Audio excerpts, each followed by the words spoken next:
From 9 to 5, I'd be doing my job as a research scientist. Then I'd come home, open the laptop, and study every single day. So this isn't a video about how I proved people wrong. That's not my story. If anything, it's about how I proved people right. When you're doing everything right and you're still not where you want to be, you start to doubt yourself, because somewhere in the back of my mind, I knew the compensation didn't match my effort. The sky is genuinely the limit. So if you're watching this and you're smart, capable, but you're stuck in a role that isn't paying you what you're worth, here's the one thing nobody told me. I want to start with something that nobody told me when I chose physics. Now, I studied physics at uni because it was the only subject that actually made sense to me. And I want to be specific about that. I'm not saying it was easy, but it made sense. My thing was this: if I didn't understand something on a fundamental level, my brain just couldn't move forward. My only hope was to try and memorize, and I hate doing that. So I'd sometimes spend an entire day on one concept if I had to, but the time was well spent because once I understood it, it was impossible for me to forget. Now that approach got me a good degree, good enough to go on and do a PhD. I didn't really have a plan beyond my studies. For some reason, I felt that if I just did well, things would fall into place magically. It's very naive, I know, but that was my entire plan. Just do well and you'll be fine. I wasn't thinking long-term at all. I just wanted to get through the degree. And that reassurance that a physics degree opens doors, rightly or wrongly, gave me peace of mind. My first job after finishing my studies was at a research lab in London. And the London part is important, we'll come back to that. For a while, genuinely, it was everything. You couldn't get that job without a PhD, so every person around me had one. Every lunch, every meeting was stimulating. I was becoming a better thinker just by being in the room. As the old saying goes, if you surround yourself with smart people, you yourself will become smart. That's not the word for word quote, but you get the idea. And the work involved coding, which I'd picked up during my degree, and I genuinely love coding. I could build things, and I could build them without having to do manual labor. Win-win. And then, for the first time in my life, I started to think long-term. I was living in London, and if you know London, you know what that means. Housing here is one of the most expensive per square foot anywhere in the world. There was no way I was going to be able to afford a house, afford to get married and have a family one day, afford a new car which I'd always wanted, afford to do exciting things and not have to worry about money. Anywhere else in the country, I would have been able to actually have a life. But whilst living in London, there was no way I was going to be able to save money if I didn't live hand to mouth.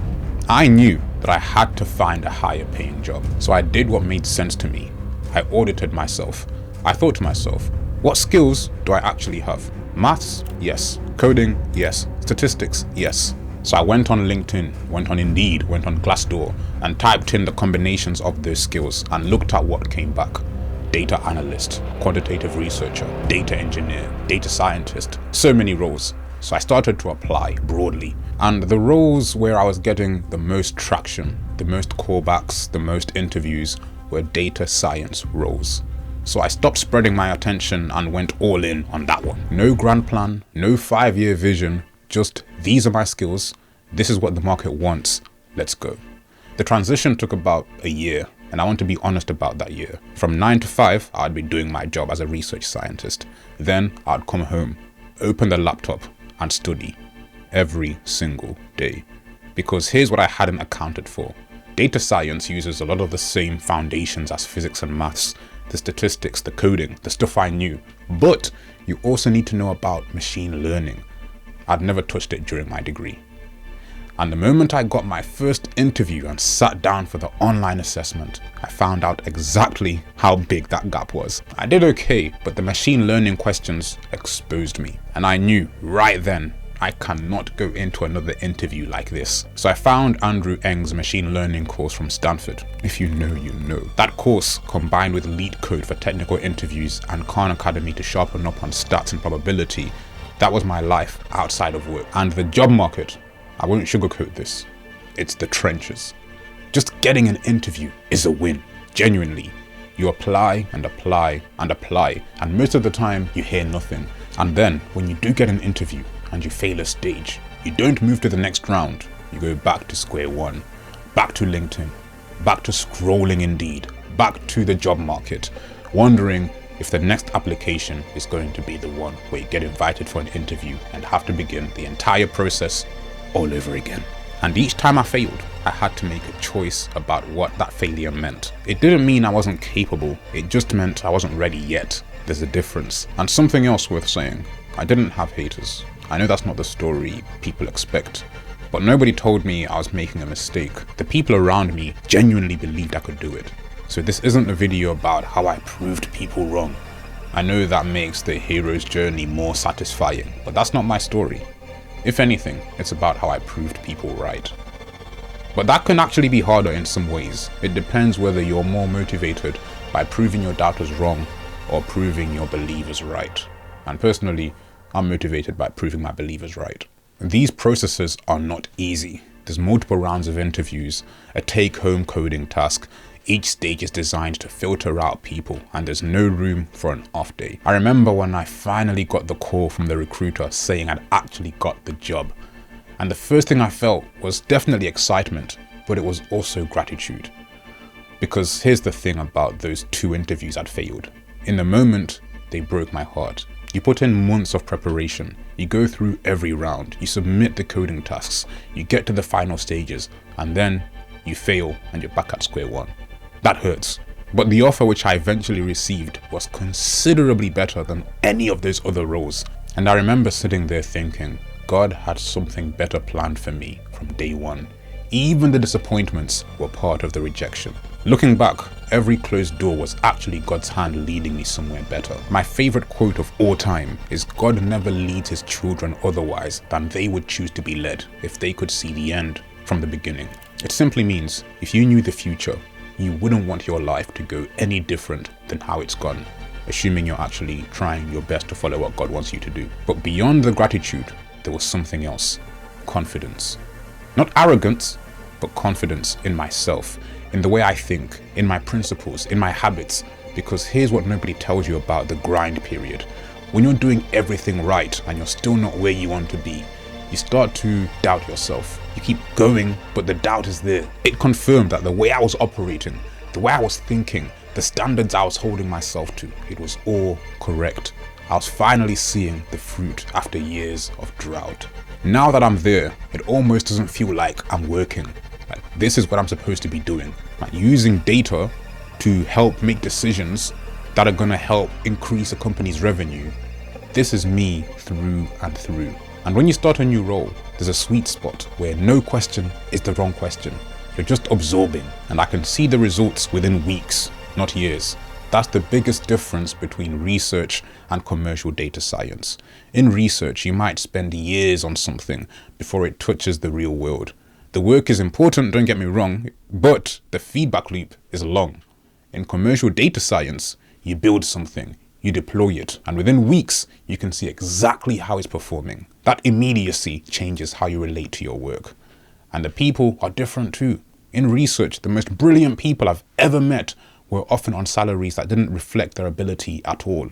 Postdocs with capabilities that would make your jaw drop on 40k. And they were okay with it, because for them, the work was the thing, full stop. That's the kind of integrity I genuinely respected, by the way. Obviously, I'm generalizing massively and I have a small sample space, but in commercial data science, people aren't afraid to talk about ambition. And I realized that's actually me. That's always been me. I just hadn't found the environment that matched it yet. The clearest sign that the pivot worked isn't the title.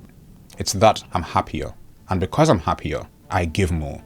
Before, I did try my best, of course, but my best had a ceiling because somewhere in the back of my mind, I knew the compensation didn't match my effort. Now, I actively think about how to become a better data scientist. I read outside of work. I invest in myself in this area because I know the ceiling isn't fixed. When you feel adequately valued for your time, your skills, your effort, you stop holding back. The sky is genuinely the limit. So if you're watching this and you're smart, capable, but you're stuck in a role that isn't paying you what you're worth, here's the one thing nobody told me. The skills you already have are more transferable than you think. You don't need to start from zero. You need to audit what you have and find where the market wants it. I was already 70% of the way to being a data scientist, and I didn't know it. The physics degree, the coding, the statistical thinking, it was all already there. I just hadn't pointed it in the right direction yet. And if you're in the transition right now, start applying before you feel ready. The interview process itself will teach you more about the gap than months of studying in isolation. My first failed assessment taught me everything I needed to know about what to study next. Find the right teacher on the right subject. The resource that you use matters as much as your effort. And when you fail, and you will fail, decide what it means. I decided that failure simply meant I wasn't ready yet. It didn't mean I wasn't capable. There's a difference. And that difference is everything. So who is this channel for? It's for the person in their mid to late 20s who's smart, capable, probably in a technical or professional field, and is quietly aware that their current situation doesn't reflect what they're actually capable of. You're not lazy, you're not lost, you have ambitions that go beyond your job title, but you haven't found the framework to pursue all of them at the same time. You want to build wealth. You want to develop yourself across multiple areas.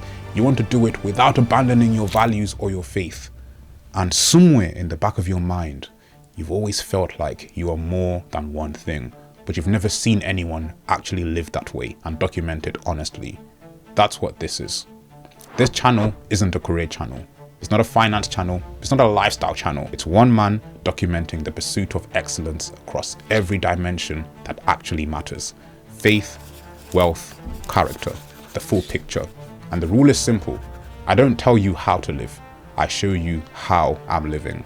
You decide what's useful. My name's Asante, and this is just the beginning.